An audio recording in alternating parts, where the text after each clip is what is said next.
Jain friend India और pride में आप सभी का स्वागत है। फ्रेंड्स यहाँ पे देखिए लाला श्रीनिवास द्वारा रचित परीक्षा गुरु उपन्यास का वाचन कर रहे थे और इसमें आगे की कड़ी में देखिए हमारा जो 29वां ये शुरू होता है यहाँ से।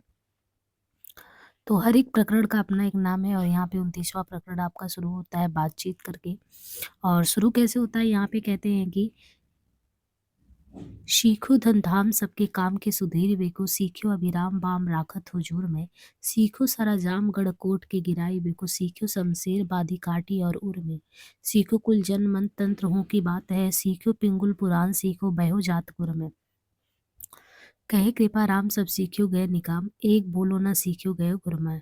और श्रृंगार संग्राम में आता है कि आज तो मुझसे एक बड़ी भूल हुई। मुंशी चुन्नीलाल ने लाला मदन मोहन के पास पहुंचते ही कहा।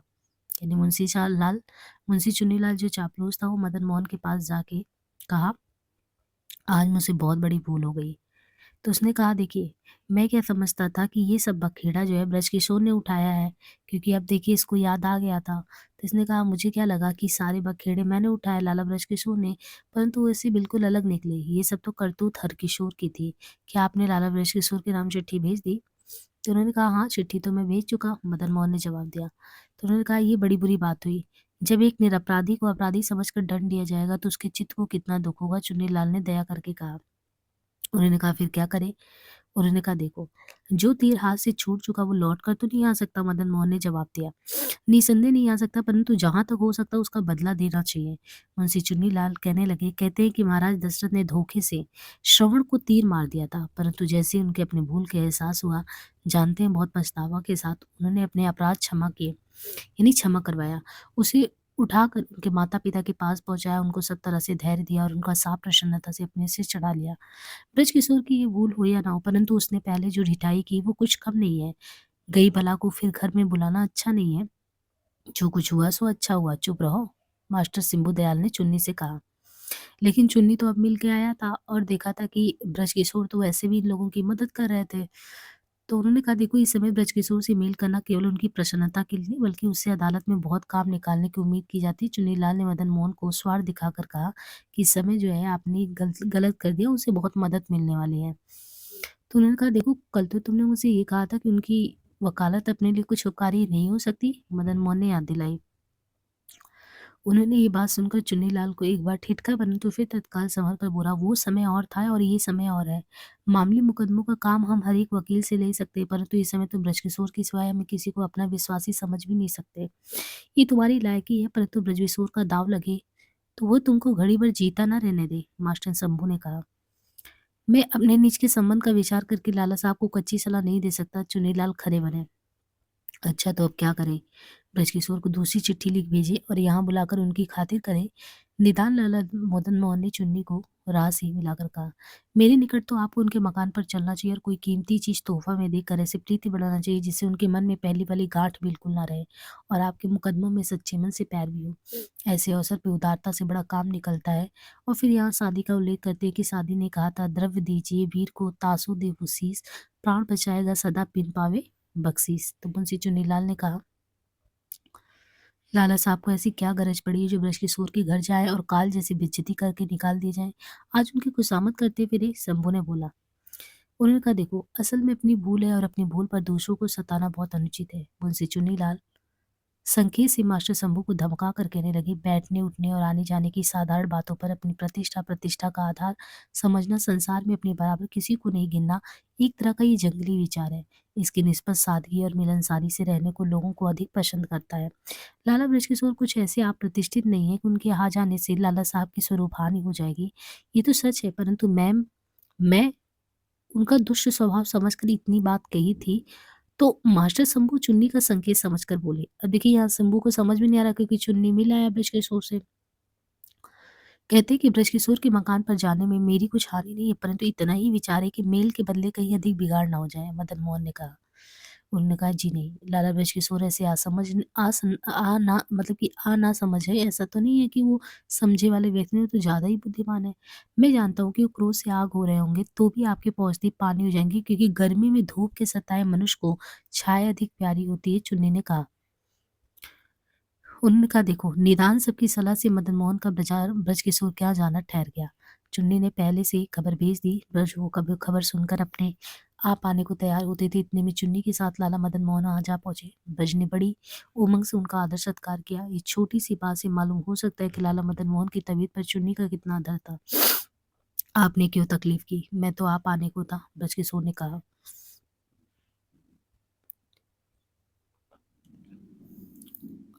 हर किशोर के धोखे में आज आपके नाम एक चिट्ठी भूल से भेज दी गई थी, इसलिए लाला साहब चलकर ये बात कहने आए कि आप उसका कुछ ख्याल न करें, चुन्नी ने कहा। जो बात भूल से हो और वो भूल अंगीकार कर ली जाए तो फिर उसमें ख्याल करने की क्या बात है, और इस छोटे से काम के वास्ते लाला साहब को परिश्रम उठाकर यहाँ आने की क्या जरूरत थी, ब्रज ने कहा। केवल इतना ही काम नहीं था, मुझसे काल भी यानी मुझसे कल भी कुछ भूल हो गई थी और उसका भी एवज दिया जाता। ये कहकर मदन मोहन ने एक बहुमूल्य पॉकेट चेन जो थोड़े ही दिन पहले हैमिल्टन कंपनी के हाथ से फरमाइशी बनाकर आई थी, अपने हाथ से ब्रश की घड़ी में लगा दी। जी, ये तो आप मुझको लज्जित करते हैं। मेरा एवज तो मुझको आपके मुख से ये बात सुनते ही मिल चुका। मुझको आपके कहने का कभी कोई रंज था भी नहीं, इसके सिवाय मुझे इस अवसर पर आपकी कुछ सेवा करनी चाहिए थी, सो मैं उल्टा आपसे कैसे लूँ? जिस मामले में आप अपनी भूल बताते, केवल आपकी ही भूल नहीं, आपसे बढ़कर मेरी भी भूल है और मैं उसके लिए अंतःकरण से क्षमा चाहता हूँ। लाला बृजकिशोर कहने लगे, मैं हर बात में आपसे अपनी मर्जी मुजिब काम करने के लिए आग्रह करता था, परंतु वो मेरी बड़ी भूल थी। बंदे ने सच कहा है, सबको रस्म राखी अंत लीजिए नाई, बिस निकस्यो अति मत नते रत्न कराम आए। मुझको वकालत के कारण बढ़ाकर बात करने की आदत पड़ गई और मैं कभी कभी अपना मतलब समझाने के लिए हर एक बात इतनी बढ़ाकर कहता चला जाता हूँ कि सुनने वाला उगता जाता है।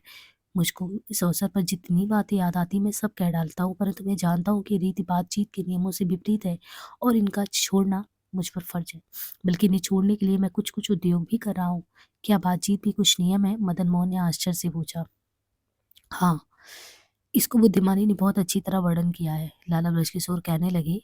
सुलभा नाम तपस्विनी ने राजा जनक से वचन के लक्षण गए, अर्थात सहित संशय रहित पूर्वापर अविरोध उचित सरल संचित पुनि कहो वचन परिशोध प्राय कठिन अक्षर रहित घृणा मंगलहीन सत्य काम धर्मार्थ युद्ध शुद्ध नियमाधीन संभव कूट न रुचकर सरस युक्ति दर्शाए निष्कारण अक्षर रहित खंडित न लखाए। संसार में देखा जाता है कि इतने ही मनुष्य को थोड़ी सी मामूली बातें याद होती हैं जिन्हें वह अदल बदल कर सदा सुनाया करते हैं, जिससे सुनने वाला थोड़ी देर में उगता जाता है।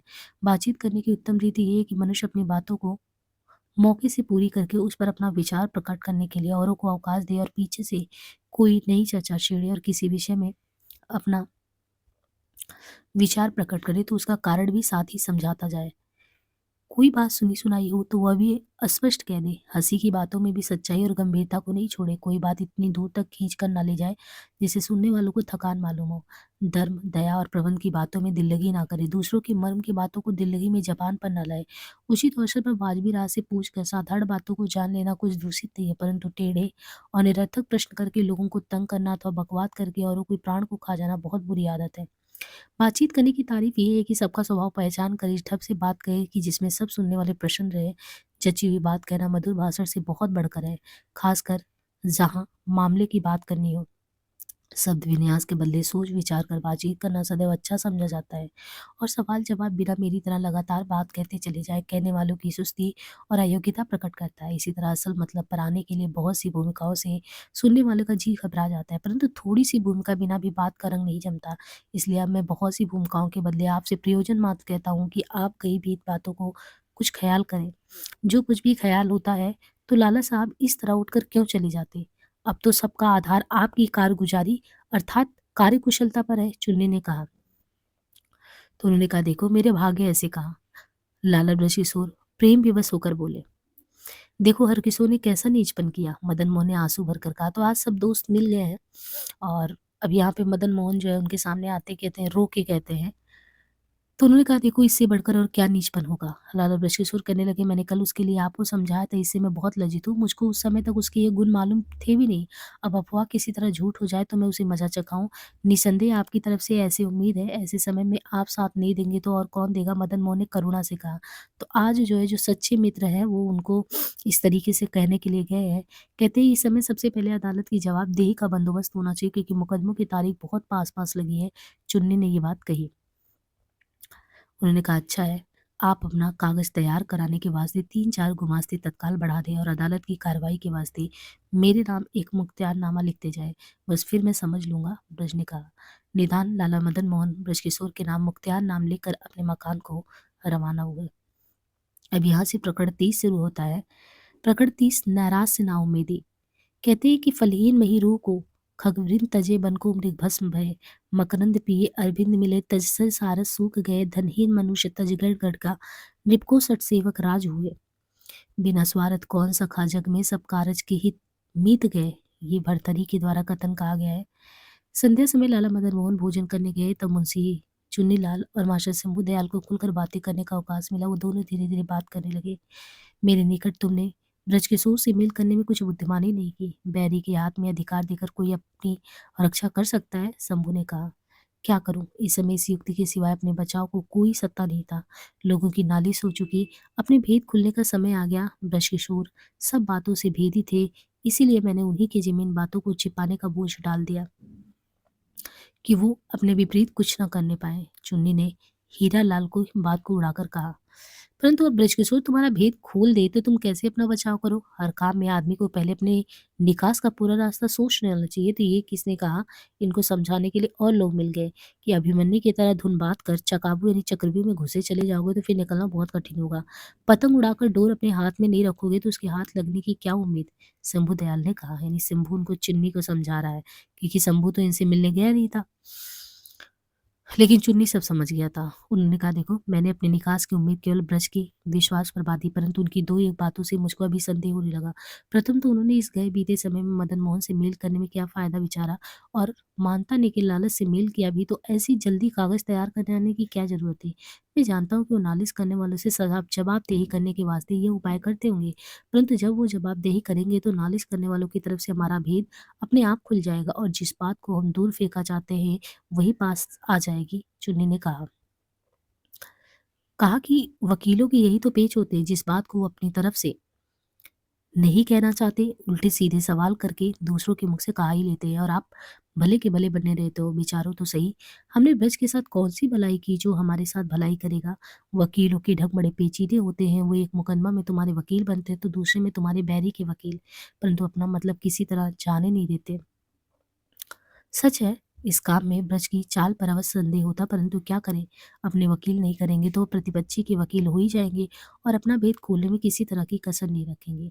मुंशी चुन्नी कहने लगे, असल तो ये है कि अब यहाँ रहने में कुछ मजा नहीं रहा। प्रथम तो आगे को कोई बुरा नहीं दिखाई देता, फिर जिन लोगों से हजारों रुपए खाए पिए उन्हीं के सामने होकर विवाद करना पड़ेगा, और जब हम उनसे विवाद करेंगे तो हमसे मुलाजा क्यों रखेंगे? हमारा भेद क्यों छिपावेंगे? कभी कभी हम उनसे लाला साहब के हिसाब में लिखवा कर बहुत सी चीजें घर ले गए, और इसी तरह उनके यहाँ जमा कराने के वास्ते लाला साहब जो रुपए ले गए थे वो उनके यहाँ जमा नहीं कराए। ऐसी रकमों की बाबत पहले पहले तो ये विचार था कि समय अपना काम चला लें, फिर जहाँ की तहाँ पहुँचा देंगे, परंतु पीछे से ना तो अपने पास रुपए की सगाई समाई हुई, ना कोई देखने वाला मिला। बस सब रकमें जहाँ की तहाँ जो है रह गई। अब अदालत में ये भेद खुलेगा तो कैसी आफत आएगी, और हम लाला साहब की तरफ से विवाद करेंगे तो ये भेद कैसे छिप जाएगा? क्या करे? कोई सीधा साधा रास्ता भी नहीं दिखता। यदि ऐसे ही पाप करके लोग बचा जाया करेंगे तो संसार में पाप पुण्य का विचार काहे को होगा? मुझको तो अब सीधा रास्ता यही दिखाई देता कि जो हाथ लगे सो लिवा कर यहाँ से रफूचक्कर हो जाओ। ब्रज तुम्हारे भाग्य से इस समय आफशा है, उसके सिर मुफ्त का छप्पर कर कर अलग बैठे हो। शंभू कहने लगा, जिस तरह आलिफ लैला में अबुल हसन और शमसुलिन्यार के परस्पर प्रेम विवश हुए पीछे बखेड़ा उठने की सूरत मालूम हुई, तब उनका मध्यस्थ जो इबन तायर था उनको झिटका कर अलग हो बैठा। आउट एक जौहरी ने मुफ्त में वो आफत अपने सिर लेकर अपने आप को जंजाल में फंसा दिया। इसी तरह इस समय तुम्हारी और ब्रज की घोर की दशा है। ब्रज किशोर को काम सौ पर तुम इस समय अलग हो जाओ तो सब बदनामी का ठीकरा ब्रज के सिर फूटेगा और दूध मलाई चखने वाले तुम रहोगे। तो किस तरीके से जो चुन्नी को यहाँ पे शंभू समझा रहा है कि उसी को फंसाओ और तुम निकल लो। तो इन्होंने कहा, देखो ये तो बड़े मज़े की बात कही, ब्रज पर तो हम बोझ डालेंगे कि तुम्हारे लिए हम अलग होते हैं, पीछे से हमारा भेद नहीं खुलने पाए, लेनदारों से ये कहेंगे कि तुम्हारे वास्ते लाला साहब से हमारी तकरार होगी, उन्होंने हमारा कहा नहीं माना, अब देखो हम तुम्हारे साथ हैं। चुन्नी ने कहा। हाँ, तो उन्होंने कहा, हाँ आज तो दोनों में बड़ी घुट घुट कर बातें भी हो रही थी, पता है? मदन मोहन ने आते ही कहा, तुम्हारी सलाह कभी पूरी नहीं होती, न जाने कौन से किले लेने के विचार किया करते हो। अब ये लोग आपस में वो सोच रहे हैं कि दोनों को फंसा दें और हम लोग निकल जाए। कहते हैं कि जी हुजूर, कुछ नहीं, मिस्टर रसल के मामले की चर्चा थी, उसी की जायदाद की नीलाम की तारीख में केवल 2 दिन बाकी हैं, परंतु अब तक रुपए का कुछ बंदोबस्त हुआ नहीं। मुंशी चुन्नीलाल ने तत्काल बात पलट कर कहा, इस बिना बेचारी आफत का हाल किसको मालूम था? तुम उन्हें लिख दो कि जिस तरह हो सके थोड़े दिन की मोहलत ले ले, हम उनके भीतर-भीतर रुपए का प्रबंध कर लेंगे। मदन मोहन ने कहा। उन्होंने कहा, देखो, मोहलत कई बार ले चुके हैं, इससे अब मिलना कठिन है, परंतु इस समय कुछ गहना गिरवे रखकर रुपए का प्रबंध कर दिया जाए तो उसकी जायदाद बनी रहे और धीरे धीरे रुपया चुकाकर गहना भी छुड़ा लिया जाएगा। मास्टर शंभू दयाल ने जाते जाते सिप्पा लगाने की युक्ति की। उसका मनोवार था कि ये रकम हाथ लग जाए तो किसी लेनदार को देकर भली बात लाभ उठाया जाए, अथवा मदन मोहन मांगने योग्य ना रहे तो सबकी सब रकम आप ही प्रसाद कर जाए, अथवा किसी के यहाँ गिरवी भी धरे तो लेनदारों को कुर्की कराने के लिए उसका पता बताकर उनसे भली भांति हाथ रंगे, अथवा माल अपने नीचे दबे पीछे और किसी युक्ति से भरकर पूरे फायदे की सूरत निकाले। परंतु मदन मोहन के सौभाग्य से इस समय लाला ब्रजकिशोर आ पहुंचे, इसलिए उनकी कुछ दाल नहीं गली। क्या है, किस काम के लिए कहना चाहते हो? ब्रज ने शंभुदयाल की उछट सी बात सुनी, इस पर आते ही पूछा। जी कुछ नहीं, ये तो मास्टर मिस्टर रसल की चर्चा थी। चुन्नी ने बात उठाने के वास्ते गोल गोल कहा। उसका क्या लेन देन है? उनका मामला अब तक अदालत में तो नहीं पहुंचा? ब्रज पूछने लगे। वो एक नील का सौदागर है, उस पर जो है नील का सौदागर है और उस पर 20-25 हजार रुपए अपने लेने हैं। इस समय उसकी नील की कोठी और कुछ बिस्वे विश्वासी दूसरे की डिग्री में नीलाम पर चढ़े और नीलाम की तारीख में केवल 2 दिन है। नीलाम हुए पीछे अपने पटने की कोई सूरत नहीं मालूम होती, इसलिए ये लोग कहते थे कि गहना गिरवी रखकर उसका कर्ज चुका दो, परंतु इतना बंदोबस्त तो इस समय किसी तरह नहीं हो सकता। मदन मोहन ने लजाते हुए कहा, अभी आपको अपने कर्ज का प्रबंध करना है और ये मामला कुछ मोहलत लेने से कुछ दिन टल सकता है। लाला ब्रज ने अपने मन को संदेह छिपाकर कहा। मैं जानता हूँ कि मेरा कर्ज चुकाने के लिए तो मेरे मित्रों की तरफ से आजकल में बहुत से रुपए आ जाएंगे। मदन मोहन ने अपनी समझ बूझी जवाब दिया। और मोहलत कई बार ले ली गई, इससे अब मिलनी मिलनी कठिन है। शंभू दयाल बोले। मैं ख्याल करता हूँ कि अदालत को विश्वास योग्य कारण बता दिया जाएगा तो मोहलत अवश्य मिल जाएगी, ब्रज ने कहा। और जो ना मिली, शंभू हुज्जत करने लगे, तो मैं अपनी जमीनी देकर जायदाद नीलाम ना होने दूंगा, ब्रज ने जवाब दिया। और अब शंभू दयाल को बोलने की कोई जगह ही नहीं रही। कल कई मुकदमों की तारीख लग रही है और अब तक मैं उनके हाल से कुछ भेदी नहीं हूँ। तुमको अवकाश हो तो लाला साहब से आज्ञा लेकर थोड़ी देर के लिए मेरे साथ चलो, लाला ब्रजकिशोर ने चुन्नी से कहा। उन्होंने कहा, हाँ, सही कह रहे हो, तुम साथ जाकर सब बातें अच्छी तरह समझ जाओ। मदन मोहन ने मुंशी मुंशी चुन्नी को हुक्म दिया। अब इस समय किसी काम के लिए किसी को अपना गहना नहीं दे, ऐसे अवसर पर ऐसी बातों में तरह तरह का डर लगता है। ब्रजकिशोर ने जाती बार मदन मोहन से संकेत में कहा और चुन्नी को साथ लेकर रुखसत हुए। आज लाला मदन मोहन की सभा में वो शोभा नहीं थी, केवल चुन्नी शंभुदयाल आदि 2-4 आदमी दिखाई दिए, परंतु उनके मन भी बुझे हुए थे। हंसी चुहल की बातें किसी के मुखरों नहीं देती। खासकर ब्रज और चुन्नी के गए पीछे तो और भी सुस्ती हो गई। मकान सुनसान मालूम होने लगा। शंभू पर के मन से हंसी चुहल की कुछ बातें ही बनाते थे, परंतु उनमें मोम के फूल की तरह कुछ रस नहीं था। निदान थोड़ी देर उधर उधर की बातें बनाकर सब अपने अपने रास्ते हो लिए और मदन मोहन भी मुरझाए चित्त से पलंग पर जा ले रहे। तो यहाँ से प्रकरण 31 आपका शुरू होता है। कहते हैं कि चालाक की चूक। सुख दिखाए दुख दीजिए, खुद सो लरिकाए, जो गुर दी है मर गयो, क्यों बिस दीजे ताए। बृंद की ये कविता है, बृंद की पंक्तियां हैं। कहते हैं कि लाला मदन मोहन का लेन देन किस तरह पर है? ब्रज ने मकान पर पहुंचते ही चुन्नी से पूछा। कहा, विगत बार हाल तो कागज तैयार होने पर मालूम होगा, परंतु अंदाज ये है कि 50 हजार के लगभग तो मिस्टर ब्राइट के देने होंगे। 15-20 हजार आगा हसन जान, मोहम्मद जान वगैरह जो है इनके देने होंगे और सौदागरों के देने होंगे। और 10-12 हजार अगर देखें तो कलकत्ते मुंबई के सौदागरों के देने होंगे। 50 हजार में निहाल चंद हरकिशोर वगैरह बाजार के दुकानदार और दिसवारों के अड़ितियों को देने होंगे, चुन्नी ने जवाब दिया। और लेने किस किस पर है? ब्रज ने पूछा। उन्होंने कहा, 20-25 हजार तो मिस्टर रसल की तरफ बाकी होंगे। 10-12 हजार आगरे की एक जौहरी में जवाहरात की बिक्री के लेने हैं। 10-15 हजार की यहाँ की बाजार वालों में और दिसावरों के अड़ातियों में लेने होंगे। 5-7 हजार का खरीद लेने में और नौकरों से बाकी होंगे। 8-10 हजार का व्यापार सींगी का माल मौजूद है। 5 हजार रुपये अलीपुर रोड के ठेके बाबा सरकार से मिलने वाले हैं और रहने का मकान भाग सवारी सर सामान वगैरह सब इससे अलग है, मुंशी चुन्नीलाल ने जवाब दिया। इसी तरह अटकल पंचू साहब बताने से कुछ काम नहीं चलता, जब तक लेने देने का ठीक हाल मालूम नहीं फैसला किस तरह लिया जाए। तुम सवेरे लाला जवाहरलाल को मेरे पास भेज देना, मैं उसे सब हाल पूछ लूंगा। ऐसे अवसर पर असावधानी रखने से देना सिर पर बना रहता है और लेना मिट्टी हो जाता है, ब्रज ने कहा। कागज बहुत दिनों को चढ़ा और बहुत खर्चा होने बाकी है, इसलिए कागज से कुछ नहीं मालूम हो सकता। चुन्नी ने बात उड़ाने की तजवीज़ की। उन्होंने कहा, देखो कुछ हर्ज नहीं है। मैं लोगों से जिरा के सवाल करके अपना मतलब निकाल लूँगा। मुझको अदालत में हर तरह के मनुष्य से नित्य काम पड़ता है। ब्रज कहने लगी, तुमने आज सवेरे मुझसे सफाई करने की बात कही थी, परंतु अभी से उसमें अंतर आने लगा। मैं वहाँ पहुँचा, उस समय तुम लोग लाला साहब से गहना लेने की तजवीज़ कर रहे थे, तो मेरे पहुँचते ही वो बात उड़ाने लगी। मुझको कुछ का समझाने लगे। सो मैं ऐसा नासमझ तो नहीं हूँ।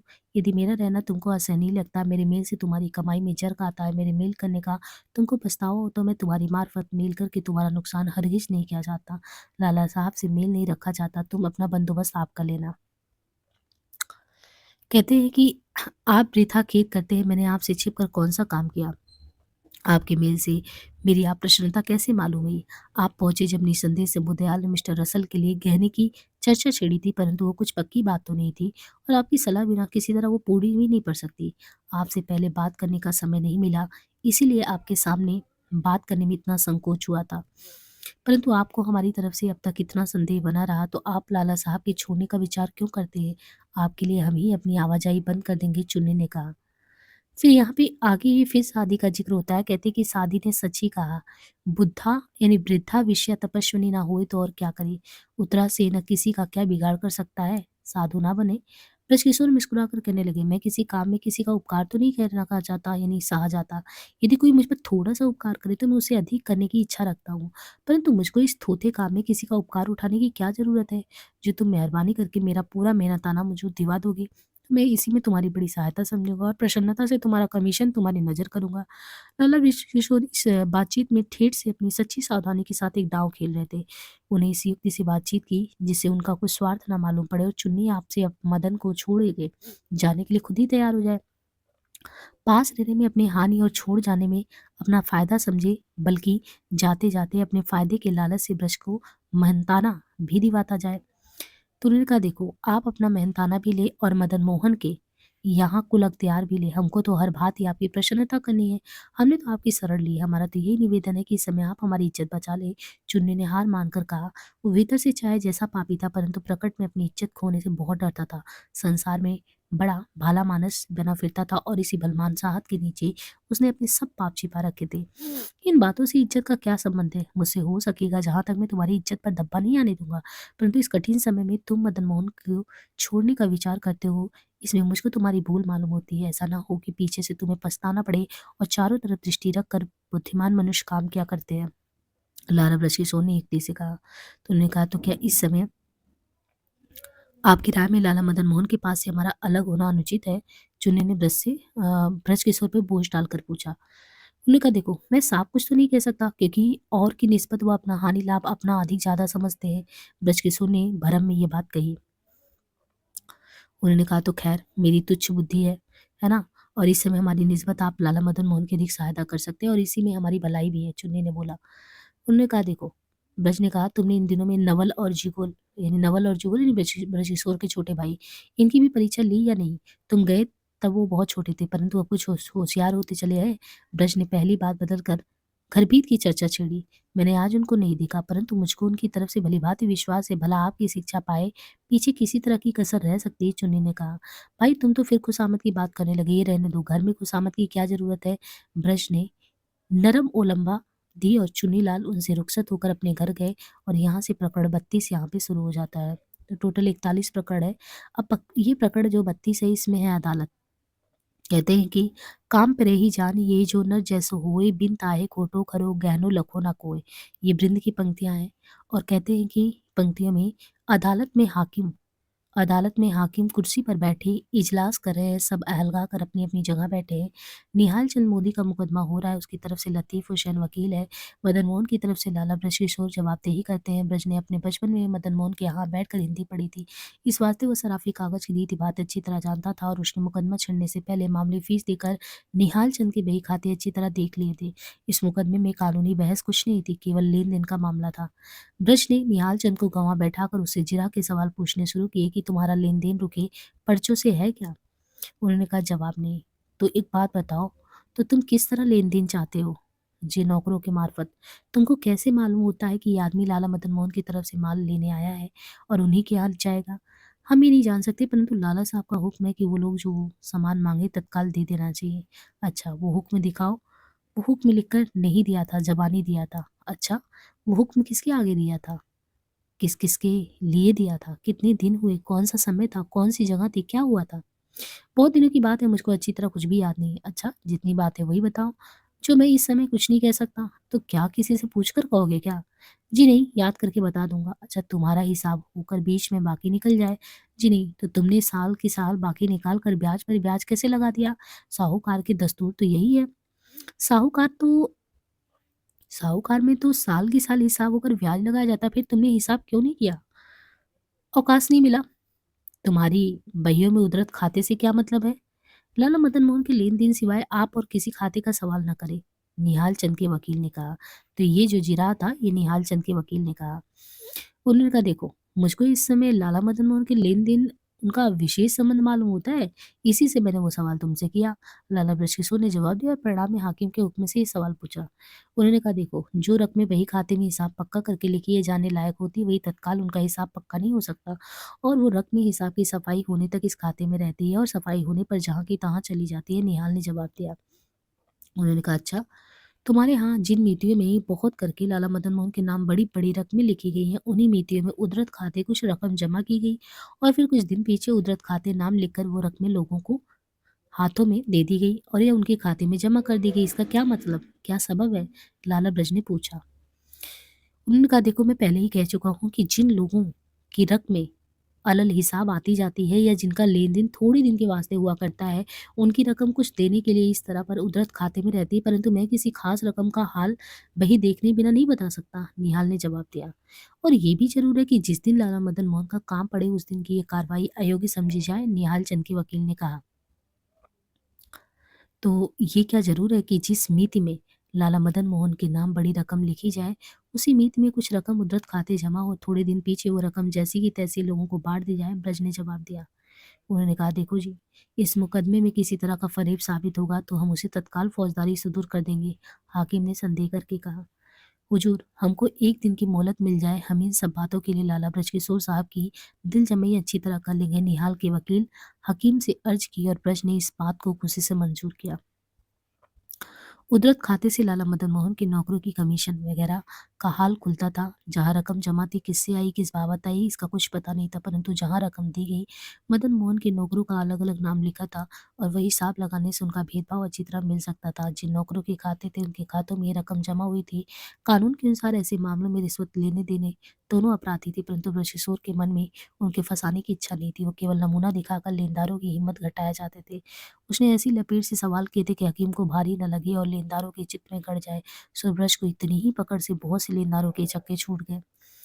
कितने ही छिपे लुच्चे मदन मोहन की बेखर्ची और कागज का अंधेर, लेनदार का हुल्लड़, मुकदमे का झटपट हो जाने की उम्मीद, मदन मोहन के नौकरियों की स्वार्थपरता के भरोसे पर कुछ बढ़ाकर दावे कर बैठे थे। ये सूरत देखते उनके पांव तले की जमीन निकल गई। मिस्टर ब्राइट की कुर्की में सब माल असवाब के हो जाने से लेनदारों को अपनी रकम के पटने का संदेह तो पहले ही हो गया था, अब किसी तरह की लपेट आ जाने पर इज्जत खो बैठने का डर मालूम होने लगा। नमाज को गए थे, रोजे गले पड़े गए थे।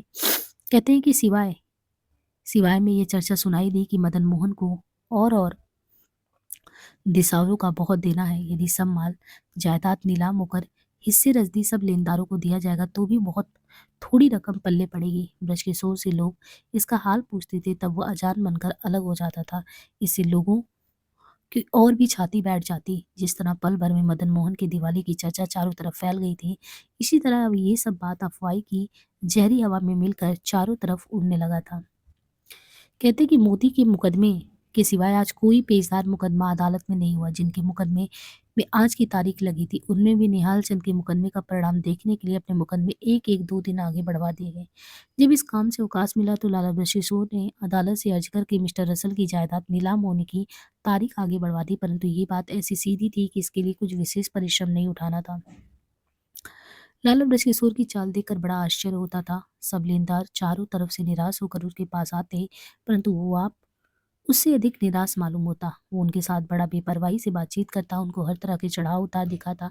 जब वो लोग अपना पीछा छुटाने के लिए उसे बहुत अधीनता करते तो बड़ी बेपरवाही से उनके साथ लगाव की बात करता, परंतु जब वो किसी बात पर जमते तो वो आप अपना कच्चा-पक्का होने लगता, उल्टी-सीधी बातें करके अपनी बात से निकला जाता और जब कोई बात मंज़ूर करता, तो बड़ी आनाकानी से ज़बान निकलने के कारण उसको ये बोझ उठाना पड़ता। ऐसा रूप दिखाई देता। कचहरी से लौटती बार उसने घंटे डेढ़ घंटे मिस्टर व्हाइट से एकांत में बातचीत की। अदालत के कामों में उसका वैसा ही उद्योग दिखाई देता है, परंतु दरअसल वह किसी अत्यंत कठिन काम में लग रहा है, ऐसा ढंग मालूम होता है। उसके पहले सब काम नियमानुसार दिखाई देते थे, परंतु इस समय कुछ क्रम नहीं रहा। इस समय उसके सब काम परस्पर विपरीत दिखाई देते, इसलिए उनका निज स्वभाव पहचानना बहुत कठिन है। परंतु हम केवल इतनी बात पर संतोष बांधे बैठे कि जब उसकी कार्रवाई का परिणाम प्रकट हो जाएगा, तो वो अपना भाव सर्वसाधारण की दृष्टि से कैसे गुप्त रखेगा। यहाँ पे प्रकरण 23 जो है 33 शुरू होता है। प्रकरण 33 क्या है? प्रकरण 33 है मित्र परीक्षा। कहते हैं कि धन न भयो मित्र की सज्जन कर सहाय, मित्र भाव जांचे बिना कैसे जाने जाए, ये विदुर प्रजागरे। यहाँ से जो है आगे की पंक्तियां देखी तो कहते हैं, आज तो लाला बृहस्पति की बातों में मदन मोहन की बात ही भूल गए थे। लाला मदन मोहन के मकान पर वैसा ही सुस्ती छा रहा, केवल मास्टर शंभू और मुन्नी चुन्नीलाल आदि 3-4 आदमी दिखाई देते हैं, परंतु उनका भी होना ना होना एक सा है। वो भी कराने के लिए अवकाश देख रहे थे। इतने में उनमें मदन मोहन का साथ छोड़कर अपनी पहचान आप बता दी। हरगोविंद और पुरुषोत्तम ने भी कल से सूरत नहीं दिखाई थी और बाबू बैजनाथ को बुलाने के लिए आदमी गया था, परंतु उन्हें आने का अवकाश मिला नहीं। लाला हरदयाल साहब के नाम कुछ दिन के लिए थोड़े रुपए हाथ उधार देने को लिखा गया था, परंतु उनका भी जवाब नहीं आया। मदन मोहन का ध्यान सबसे अधिक डाक की तरफ लग रहा था। उनको विश्वास था कि मित्रों की तरफ से अवश्य अवश्य सहायता मिलेगी, बल्कि कोई कोई तो तार का मार्फत रुपए भी भिजवा देगा। लेकिन देखिए आज कौन कौन साथ देता है। कहते हैं कि क्या करें, बुद्धि काम नहीं करती। मास्टर शंभू ने समय देकर अपने मतलब की बात छेड़ी। इन्हीं दिनों में यहाँ काम है और इन्हीं दिनों में लड़कों का इम्तिहान है। कल मुझको वहाँ पहुँचने में पाँव घंटे की देर हो गई थी। इस पर हेडमास्टर सिर हो गए, वहाँ ना जाए तो रोजगार जाता है, यहाँ ना रहे तो मन नहीं मानता। मदन मोहन, आप आज्ञा दी जैसा हो। खैर, यहाँ का तो होना होगा सो होगा, तुम अपना रोजगार ना खो। मदन मोहन ने रुखाई से जवाब दिया। उन्होंने कहा, क्या करूं, लाचार हूँ। मास्टर शंभू दयाल बोले, यहाँ आए बिना तो मन नहीं मानेगा, परंतु हाँ कुछ कम आना होगा। 8 पैर की हाजिरी ना सज सकेगी, मेरी देह मदरसे में रहेगी, परंतु मेरा मन यहीं रहेगा। बस आपकी इतनी ही मेहरबानी है, बहुत है। मदन मोहन ने जोर देकर कहा। उन्होंने कहा, निदान। मास्टर समुदयाल मदरसे से जाने का समय बताकर रुखसत हुए। आज निहाल चंद का मुकदमा है, देखे बृजकिशोर कैसी पैरवी करते हैं। चुन्नी ने कहा, कल आपके पॉकेट चेन देने से उनका मन बहुत बढ़ गया, परंतु वो उसे अपने मेहनताना में ना समझे। मेरे निकट अब उनका मेहनताना तत्काल भेज देना चाहिए, जिससे उनको ये संदेह नहीं रहे और मन लगाकर अपने मुकदमों में अच्छी जवाबदेही करे। मैं इनके पास रहकर ये चीज देख चुका हूँ कि वो अपने मुख से तो कुछ नहीं कहते, परंतु उनके साथ जो जितना उपकार करता है, ये उससे बढ़कर उसका काम कर देते हैं। अच्छा, तो आज शाम को कोई कीमती चीज उनके मेहनताने में दे देंगे और काम अच्छा किया तो शुक्राना जुटा देंगे। मदन मोहन ने कहा। इतने में डाक आई। उसमें एक रजिस्ट्री चिट्ठी मेरठ से एक मित्र की आई थी, जिसमें 10,000 रुपए की दर्जनी हुंडी निकली और ये लिखा था कि जितने रुपए चाहिए और मंगा लेना, आपका घर है। मदन मोहन ने चिट्ठी देखते ही उछल पड़े और अपने मित्रों की बड़ाई करने लगे। हुंडी तत्काल सकराने को भेज दी, परंतु जिसके नाम हुंडी थी उसने ये कहकर हुंडी स्वीकारने से इनकार कर दिया कि जिस साहूकार के हाँ से लाला मदन मोहन के पास हुंडी आई, उसी ने तार देकर मुझको हुंडी स्वीकारने की मनाही भी की है। इससे सब भेद खुल गया। असल बात ये थी कि जिस समय मदन मोहन की चिट्ठी उनके पास पहुंची, उनको मदन मोहन के बिगड़ने का जरा भी संदेह नहीं था, इसलिए मदन मोहन की चिट्ठी पहुंचते उसने सच्ची प्रीति दिखाने के लिए 10,000 की हुंडी खामदी दी। परंतु पीछे से और लोगों की जबानी जब मदन मोहन के बिगड़ने का हाल सुना, तो घबराया और तत्काल तार देकर बोला कि हुंडी जो भेजी जा रही है उसको खोलना मत। ये होते हैं ऐसे दोस्त। मदन मोहन इस तरह अपने एक मित्र के छल से बहुत निराश होकर तीसरे पैर अपने शहर के मित्रों से सहायता मांगने के लिए अपने आप गए। पहले रास्ते में जो लोग झुक झुक कर उनको सलाम करते थे, वही आज कैसे बदल गए। इन्हें देखकर मुख फेरने लगे, बल्कि कोई कोई तो आवाजें कसने लगे। मदन मोहन को सबसे अधिक विश्वास लाला हरदयाल का था, इसलिए वो पहले उसी के मकान पर पहुंचे। हरदयाल को मदन मोहन के काम बिगड़ने का हाल पहले मालूम हो चुका था और उसी वास्ते उसने मदन मोहन की चिट्ठी का जवाब भी नहीं भेजा। अब मदन मोहन के आने का हाल सुनते ही वो जरा सी देर में मदन मोहन के पास पहुंचा और बड़े सत्कार से मदन मोहन को लीवा जे ले मतलब कि ले गया और बिठाया। लाला मदन मोहन ने कल सहायता मांगने की चिट्ठी भेजी थी, उसको पहले उसने हंसी की बात ठहराई और जवाब ना भेजने के भी यही कारण बताया, परंतु जब मदन मोहन ने वो बात सच्ची बताई और उसके पीछे का सब वृतांत कहा, तो लाला हरदयाल अत्यंत दुखित हुए और बड़ी उमंग से अपनी सब दौलत मदन मोहन पर न्यौछावर करने लगे। लाला हरदयाल की ये बातें केवल कहने के लिए नहीं थी, वो दौड़कर अपने गहने का कलमदान उठा लाए और उसमें से एक एक रकम निकाल कर मदन मोहन को देने लगे। इतने में एकाएक दरवाजा खुला, हरदयाल का पिता भीतर पहुंचा और हरदयाल को जवाहरात की रकम में मदन मोहन के हाथ में देखे देखकर यानी जब देता देखकर वो क्रोध से लाल हो गया यानी उनके पिता। उन्होंने कहा, भागी हट धर्मी, मैंने तुझको इतनी बार बरजा परंतु तू अपना हट नहीं छोड़ता। आजकल के कपूत लड़के इतनी बात को सच्ची स्वतंत्रता समझते हैं कि जहां तक हो सके बड़ों का निरादर और अपमान किया जाए, उनको मूर्ख और नासमझ बताया जाए, परंतु मैं इन बातों को कभी नहीं सहूंगा। मेरे बैठे तुझको घर बर्बाद करने की क्या अधिकार है? निकल यहाँ से, काला मुकर, तेरी इच्छा होए जहाँ चला जा, मेरा तेरा कुछ संबंध नहीं। ये कहकर एक तमाचा जड़ दिया और गहना संभाल कर संदूक में रखने लगा। थोड़ी देर पीछे लाला मदन मोहन की तरफ देख कर कहा, संसार के सब काम रुपए से चलते हैं और फिर जो लोग अपनी दौलत खोकर वैरागी बन बैठे और औरों को दौलत उड़ाकर उनकी भी अपनी तरह वैरागी बनाना चाहे, वो मेरे निकट स्वार्थ दया करने के योग्य नहीं है। और जो लोग ऐसे अज्ञानियों की सहायता करते हैं वो मेरे निकट ईश्वर का नियम तोड़ते हैं और संसारी मनुष्यों के लिए बड़ी हानि का काम करते हैं। मेरे निकट ऐसे आदमियों को उनकी मूर्खता का दंड अवश्य होना चाहिए, जिससे और लोगों की आंखें खुले। क्या मित्रता का यही अर्थ है कि आप तो डूबे सो डूबे, अपने साथ औरों को भी ले डूबे? नहीं नहीं, आप ऐसे विचार छोड़ दीजिए और चुपचाप अपने घर की राह लीजिए। ये समय अपने मित्रों को देने का है अथवा उल्टा उनसे लेने का है। कहते हैं कि बुरे वक्त में एक मित्र का जी दुखाना और दया के समय क्रूरता करनी, किसी की दुखती चोट पर हंसना, एक गरीब को उसकी गरीबी के कारण तुच्छ समझना अथवा उसकी गरीबी को याद दिलाकर उसे सताना, दूसरों का बदला भुगता जी बार अपने मतलब का ख्याल करना कैसा ओछापन है और घोर पाप है। जहाँ सज्जन धनवानों की खुशामद से दूर रहकर गरीबों का साथ देने और सहायता करने में सच्ची सज्जनता समझते हैं। कठोर वचन दो तरह से कहा जाता है, जो लोग अपनायक की रीति से कहते हैं उन्हीं करने से अपने चित्त में वफादारी और अधीनता बढ़ती है, पर जो अभिमान की राह से दूसरे को तुच्छ बनाते हैं उनकी कहने से चित्त में क्रोध और धिक्कार बढ़ता जाता है। हर तरह का घाव औषधि से अच्छा हो सकता है, परंतु मन भेदी बात का नाशूर किसी तरह नहीं रुचता। विदु जी ने सच कहा है।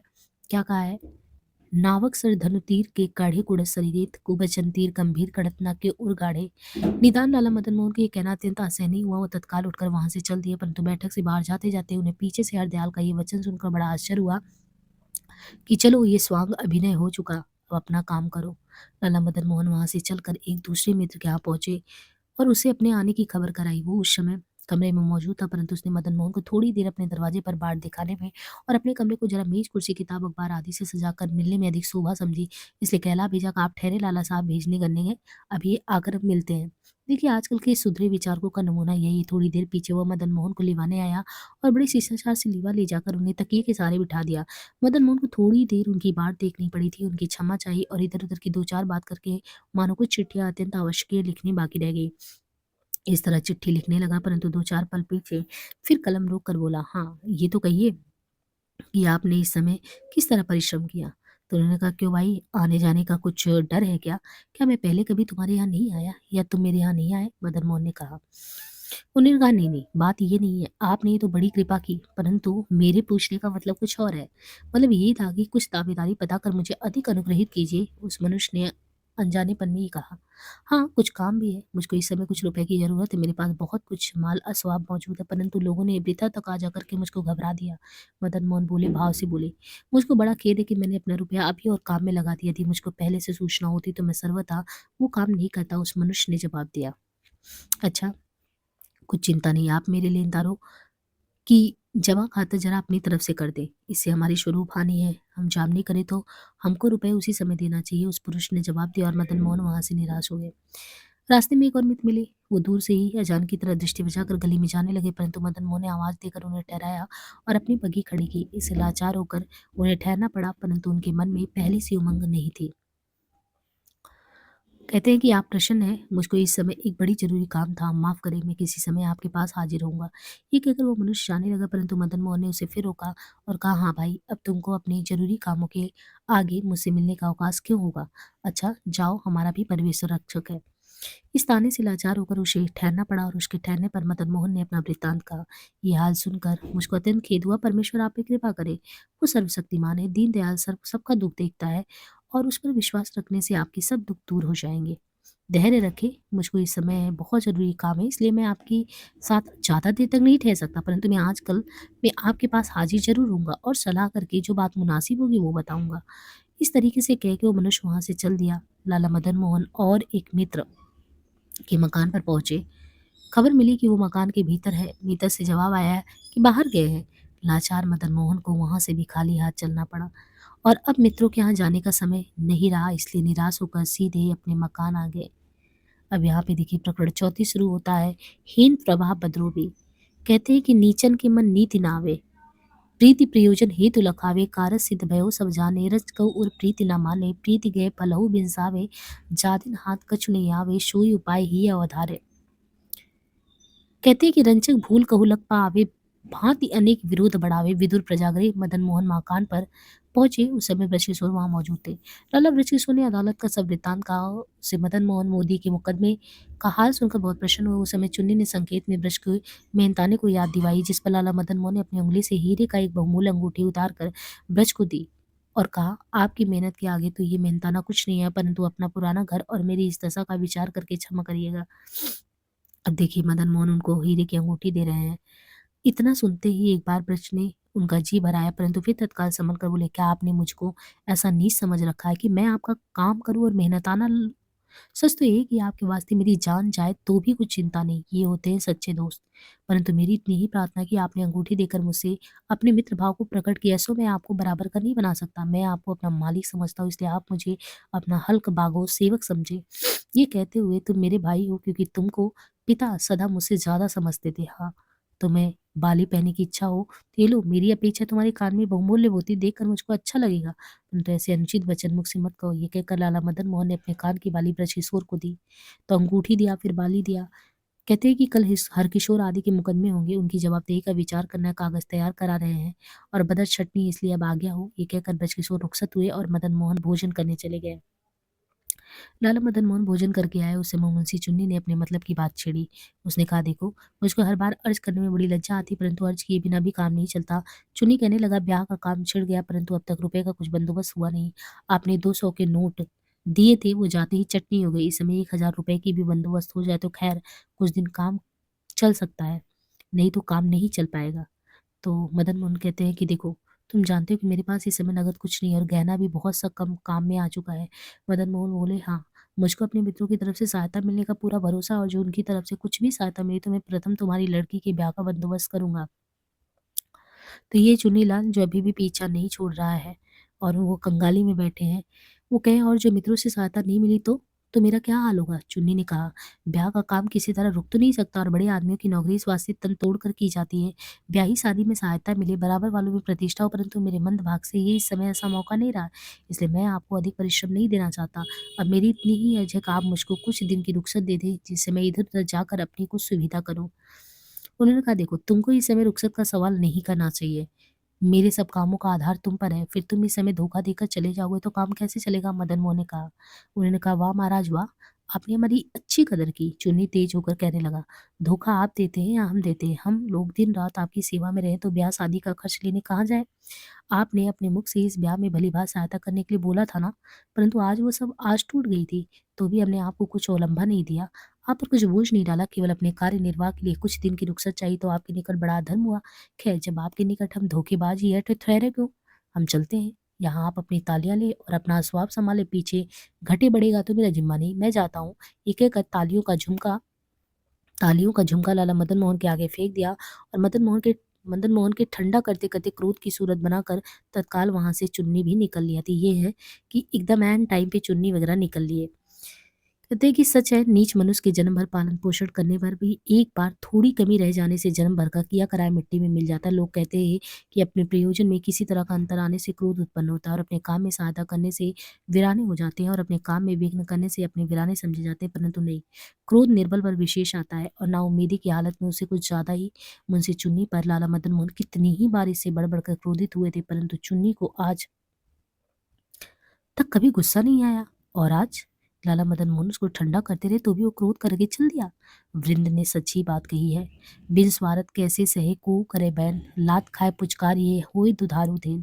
चुन्नी के जाने से लाला मदन मोहन का जी टूट गया, परंतु आज उनको धैर्य देने के लिए भी कोई उनके पास नहीं था। उनके यहाँ सैकड़ों आदमियों का जमघट लगा रहता था एक समय। कहते हैं कि आज चिड़िया तक न फटकी। मदन मोहन इस सोच विचार में रात के 9 बजे तक बैठे रहे, परंतु कोई नहीं आया। तब निराश होकर पलंग पर लेट गए। तो ये होता है जब इंसान का विपरीत होता है हालत। कहते हैं लाला मदन मोहन का भय नौकरों पर बिल्कुल नहीं था। सब लोग उनके माल को मुफ्त का माल समझने लगे थे। किसी ने घड़ी आती आई, किसी ने दुसाले पर हाथ फेंका। चारों तरफ लूट सी मची। मोजे, गुलबंद, रुमाल आदि की तो पहले ही कुछ पूछ नहीं थी। मदन मोहन को हर तरह की चीजें खरीदने की धर थी, परंतु खरीदे पीछे उसको कुछ नहीं याद रहता था। वो जो सैकड़ों चीज नित खरीदते था वो याद आया धूल रहे। चुन्नी, शंभू आदि कीमत में दुगने चौगने कराते थे, परंतु यहाँ असल चीजों का ही पता नहीं था। बहुधा चीजें उधार आती थी और इससे उनका जमा खर्च उस समय नहीं होता था और छोटी-छोटी चीज़ों के दाम तत्काल खर्च में लिख दिए जाते थे। इससे उनकी किसी को याद नहीं रहती। सूची-पत्र बनाने की वो चाल नहीं थी और चीज़ बस्त की झड़ती कभी नहीं मिलाई जाती थी। नित्य प्रति की तुच्छ बातों पर कभी-कभी वो हल्ला भी होता था, परंतु सब बातों के समूह पर दृष्टि करके उचित रीत से प्रबंध करने की युक्ति कभी नहीं सोची थी। और देवैयोपन की किसी नालायक से कोई काम निकल आता था तो वो अच्छा समझ लिया जाता था, परंतु काम करने की प्रणाली पर किसी की दृष्टि नहीं थी। लाला साहब 2-3 साल पहले आगरे, लखनऊ की सैर को गए थे। वहाँ के रस्ते खर्च के हिसाब का जमा खर्च अब तक नहीं हुआ था। और जब तक इस तरह कोई जमा खर्च किए बिना बहुत दिन पड़ा रहता तो अंत में उसका कुछ हिसाब किताब देखे बिना यहीं खर्च में रकम लिख कर खाता उठा दिया जाता है। कैसे ही आवश्यक काम क्यों ना हो, लाला साहब की रुचि के विपरीत होने से वो सब बेफायदे समझे जाते थे और इस ढब की वाजिबी बात कहना गुस्ताखी में गिना जाता था। निकम्मे आदमियों के हर वक्त घर बैठे रहने से काम के आदमियों का काम के बात करने का समय नहीं मिलता। जिसकी लाठी उसकी भैंस हो रही थी, जो चीज जिसके हाथ लगती थी वो उसको कुर्द कुर्द कर देता। भाड़े, रुकाई आदि की भूली भुलाई रकमों को लोग ऊपर का ऊपर चढ़ कर जाते। आधे पर्दे पर कर्जदारों को उनकी दस्तावेज फेर दी जाती। देश काल के अनुसार उचित प्रबंध करने में लोग निंदा का भय रखते। जो मनुष्य कृपा पात्र थे उनकी तनतनता तो बहुत बढ़ रहा था। उनके सब अपराधों से जानबूझकर दृष्टि बचाई जाती थी। वो लोग सब कामों में अपना पाँव अड़ाते थे और उनके हुक्म की तामील सबको करनी पड़ती। यदि कोई अनुचित समझकर किसी काम में उजर करता तो उस पर लाला साहब का कोप होता और इसी दो फसली कार्रवाई के कारण सब प्रबंध बिगड़ रहा था। दुसा दुसाह दुराज प्रजा को क्यों ना बढ़े, दुख द्वंद अधिक अंधेरो जग करे मिल मावस रविचंद। ऐसी दशा में मदन मोहन की स्त्री के पीछे चुन्नी और शंभू के छोड़ जाने पर सब माल मध्य की लूट होने लगे। जो पदार्थ जिसके पास हो वो उसका मालिक बन बैठे। इसमें कोई आश्चर्य। प्रकरण 34 यहाँ से शुरू होता है। स्तुति निंदा का भेद। कहते हैं कि बिनसत बार न ला गई ओछे जन की प्रीत, अंबर डंबर साज के अरु बार की रीत। सभा विलास। दूसरे दिन सवेरे लाला मदन मोहन नित्य कृत्य से निपट कर अपने कमरे में इकल्ले बैठे थे। मन मुरझा रहा था, किसी काम में जी नहीं लगता था। एक एक घड़ी पर एक एक बरस के बराबर बीतती थी। इतने में अचानक घड़ी देखने के लिए मेज पर दृष्टि गई तो घड़ी का पता नहीं पाया। ये क्या हुआ? रात को सोती बार शेप से निकाल कर घड़ी रखी थी, फिर इतनी देर में कहाँ चली गई? नौकरी से बुलाकर पूछा तो उन्होंने साफ जवाब दिया कि हम क्या जाने आपने कहाँ रखी थी।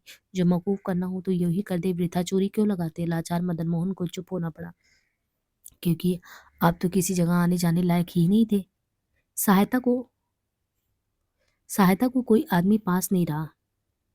लाला जवाहर की तलाश कराई तो वो भी घर से अभी नहीं आए थे। मदन मोहन को अपाजों की तरह अपनी पराधीन दशा देखकर अत्यंत दुख हुआ, परंतु क्या कर सकते थे। उनके भाग्य से उनका दुख बटोरने के लिए इस समय बाबू बैजूनाथ आ पहुंचे। उनको देखकर मदन मोहन के शरीर में प्राण आया। मदन मोहन ने आंखों से आंसू भरकर उनसे अपना सर्व दुख कहा और अंत में अपनी घड़ी जाने का हाल कहकर इस काम में सहायता भी चाहिए। आपका हाल सुनकर मुझे बहुत खेद हुआ। मुंशी चुन्नीलाल की तरफ से सर्वथा ऐसा भरोसा नहीं था। इसी तरह आप अपने काम-काज से इतने बेखबर होंगे ये भी उम्मीद नहीं थी। बाबू बैजूनाथ ने काम बिगड़े पीछे आदमी आदत मुझीब सबकी भूल निकाल कर कहा, मैंने तो अखबारों में भी आपके नाम की धूम मचा दी थी, परंतु आप अपने काम ही को संभाल नहीं पाए। तो क्या करूं? महाजनी काम मुझको नहीं आता और इतना अवकाश भी नहीं मिलता। मैं घड़ी का पता लगाने के लिए उपाय करता हूँ, परंतु आजकल रेल पर काम बहुत है। इसे लाचार हूँ। मेरे निकट इस समय आपके लिए यही मुनासिब है कि आप इंस्टॉलमेंट होने की दरख्वास्त दें। अच्छा बाबू साहब, आपसे और कुछ नहीं हो सकता तो आप केवल इतना ही कृपा करें कि मेरी घड़ी जाने की रपट कोतवाली में लिखाते जाएं। मदन मोहन ने गिड़गिड़ाकर कहा, मैं रेलवे कंपनी का नौकर हूँ, इस वास्ते कोतवाली में रिपोर्ट नहीं लिखा सकता, बल्कि प्रकट होकर किसी काम में आपको कुछ सहायता भी नहीं दे सकता। मुझसे निज में आपकी कुछ सहायता हो सकेगी तो मैं बाहर से नहीं हूँ, परंतु आप मुझसे किसी जारी काम के वास्ते कहकर मुझे अधिक लज्जित ना करें। और अंत में मैं आपको इतनी ही सलाह देता हूँ कि आप लाला ब्रजकिशोर पर विश्वास रखकर उनके बस में ना हो जाए, बल्कि उनको अपने बस में रखकर अपना काम कराते रहे। सच है, ये समय किसी पर विश्वास रखने का तो नहीं है। जो लोग अपने मतलब की बार सच्चे मित्र बनकर मेरे पसीने की जगह खून डालने को तैयार रहते थे, मतलब निकल जाने से आज उनकी छाया भी नहीं दिखती। सत संबंधी देना तो अलग रहा, मेरे पार खड़े रहने तक के साथी नहीं है। जो लोग किसी समय मेरी मुलाकात के लिए तरसते थे, वो अब 3-3 बार बुलाने से भी नहीं आते। मेरे पास आने-जाने में जिन लोगों की इज़्ज़त बढ़ती थी, वो आज मुझसे किसी तरह का संबंध रखने में लजाते हैं। मदन मोहन ने भरमा-भर में इतनी बात कहकर अपनी छाती का बोझ हल्का किया। ये तो सच है, जिसका प्रयोजन होता है उसे उचित अनुचित बातों का कुछ विचार नहीं होता। बाबू बैजूनाथ ने जैसे को तैसा जवाब दिया। थोड़ी देर इधर-उधर की बातें करके रुखसत हुए। लाला मदन मोहन बड़े चकित थे कि परमेश्वर ये क्या भेद है। मेरी दशा बदलते ही सब संसार के विचार कैसे बदल गए और जिनसे मेरा किसी तरह का संबंध नहीं था, वो भी मुझको अकारण क्यों तुच्छ समझने लगे। मेरे नर्म होने पर भी बेप्रयोजन मुझसे क्यों लड़ाई होने लगी। जिन लोगों को मेरी योग्यता और सावधानी के सिवाय अब तक कुछ नहीं दिखाई दिया, उनको अब क्या मेरी दोष दृष्टि आने लगे हैं? लाला मदन मोहन इन बातों का विचार कर रहे थे कि इतने में बृजकिशोर वहां आ गए और मदन मोहन ने अपने मन का सब संदेह उन्हें सुनाया। एक तो जो लोग प्रथम स्वार्थवश प्रीति करते हैं, प्रेम करते हैं, उनकी कलई ऐसे अवसर पर खुल जाती है। दूसरे साधारण लोगों की स्तुति निंदा कुछ भरोसे लायक नहीं होती। वो किसी बात का तत्व नहीं जानते, प्रकट में जैसी दशा देखते वैसे ही कहने लगते हैं, बल्कि उसी के अनुसार बर्ताव करते हैं। इसे साधारण लोगों की प्रतिष्ठा योग्यता के अनुसार नहीं होती, द्रव्य अथवा जहारदारी के अनुसार होती है। द्रव्य अथवा जहारदारी के पर्दे तले घोर पापी अपने पापों को छिपाकर क्रम क्रम से प्रतिष्ठित लोगों में मिल जाता है। बल्कि प्रतिष्ठित लोगों में मिलना क्या, कोई पूरा चालाक मनुष्य होना तो भी वो द्रव्य के भरम और जहादारी के बर्ताव से दब तक पैदा कर सकता है। ऐसा मनुष्य पहले अपने द्रव्य अथवा योग्यता का झूठा प्रपंच फैलाकर लोगों के मन में अपना विश्वास बैठाता है और अपने विश्वास हुए पीछे कमाई को अनेक राह सहज में उसके हाथ आ जाता है। लोग उसको अपने आप धीर नहीं लगते। कभी-कभी ऐसे मनुष्य अपनी धूर्तता से सच्चे योग अथवा धनवानों से बढ़कर काम बना लेते हैं। यदि भी अंत में उनकी कलई बहुधा खुल जाती है, परंतु साधारण लोग केवल वर्तमान दशा पर दृष्टि रखते हैं। जिस समय जिसकी उन्नति देखते हैं, उन्नति का मूल कारण निश्चय किए बिना उसकी बढ़ाई करने लगते हैं। उसे सम काम बुद्धिमानी की समझते हैं और इसी तरह जब किसी की प्रकट में उन्नति दिखाई देती है, तो उसकी मूर्खता समझते हैं और उसके गुणों में भी दोषारोपण करने लगते हैं।